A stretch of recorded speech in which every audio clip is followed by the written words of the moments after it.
சற்று முன் கிடைக்கப்பெற்ற மிக மிக முக்கியமான செய்தி ஒன்று வெளியாகி உள்ளது. திராவிட முன்னேற்றக் கழகத்தின் தலைவரும் தமிழக முதல்வருமான ஸ்டாலின் அவர்களது மனைவி துர்கா ஸ்டாலின் அவர்கள் கண்ணீருடன் கோவில்களில் சிறப்பு பூஜைகளை ஏற்பாடு செய்துள்ளார். எதற்காகவென்றால் வருகின்ற சட்டசபை தேர்தல் திமுகவிற்கு கடும் நெருக்கடியாக இருக்கும் என்ற தகவல் தற்பொழுது நம்மால் பார்க்க முடிந்தது.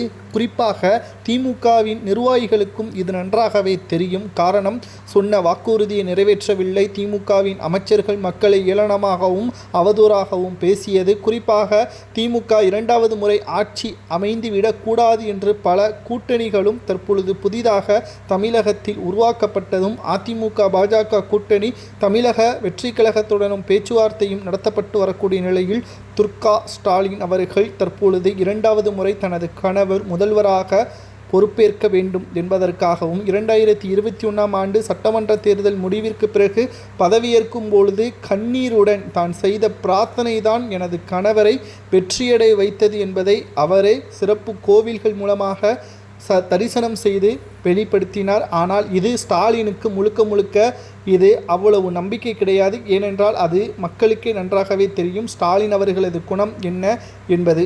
ஆனால் மனைவியின் ஆசையை நிறைவேற்றும் வகையில் திருப்பதியிலிருந்து பல சிறப்பு விருந்தினராக துர்கா ஸ்டாலின் அவர்கள் கலந்து கொள்வதும், தமிழகத்தில் சிறப்பாக பூஜைகள் செய்வதும், பல்வேறு கோவில்களுக்கு மிக முக்கியமாக நன்கொடைகள் வழங்குகிறாரோ இல்லையோ அங்கு சிறப்பு பூஜைகளை செய்து தனது கணவருக்கு எந்த ஒரு ஆபத்தும் வந்துவிடக்கூடாது, இரண்டாவது முறை வெற்றியடைய வேண்டும் என்று சிறப்பு பூஜை செய்கிறாரே தவிர மக்களுக்கு நல்ல திட்டங்களை எனது கணவர் செய்ய வேண்டும், மக்கள் தனது கணவரை வெற்றியடைய வைக்க வேண்டும் என்பதை அவர் ஏன் செய்யவில்லை? பிரார்த்தனை செய்கின்ற துர்கா ஸ்டாலின் அவர்கள் மக்களின் வரிகளையும் மக்களின் வாழ்வாதாரத்தையும் சுரண்டக்கூடிய வகையில் ஆட்சி நடக்கிறது. அதை கணவரிடம் எடுத்து கூறி ஒட்டுமொத்தமாக மக்களுக்கு நன்மை செய்தால் நிச்சயம் வெற்றி அடைவீர்கள் என்ற ஏன் ஊக்கத்தை கொடுக்கவில்லை?